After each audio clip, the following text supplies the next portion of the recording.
كابتن صفوت عبد الحليم وفي كابتن صالح سليم. لا بقول لك مين دلوقتي، مين لاعب حالي في الجيل اللي موجود ده كان يستحق يلعب في الجيل التاريخي او الذهبي للاهلي؟ علي معلول. علي معلول. تفتكر الاهلي هيجدد لعلي معلول؟ اول حاجه بقى مهمه قوي في الموضوع ده، اتفضل. اللي لما بتحصل مشكله لازم تكون عقلاني جدا فيها. اوكي، مش العاطفه بس هي اللي بتحكمك. علي لازم يتعالج كويس قوي الاول، يتعالج كويس قوي، تمام، ويرجع بالسلامه. كلام جميل.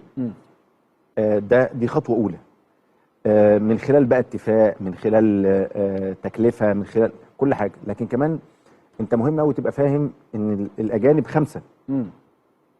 اوكي، فالقايمه ممكن تبقى رايحه في اتجاه ان انت لو اتحط اسم ما تستعينش بيه في خلال الموسم. انت فاهمني؟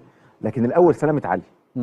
ما اعطاه علي للنادي الاهلي وكمان الاهلي عطاله، تمام. فالمشكله تتحل بالعقل. ماشي. زي ما عملنا مع جilberto، دي مش اول مره يقع فيها الاهلي المشكله ديت.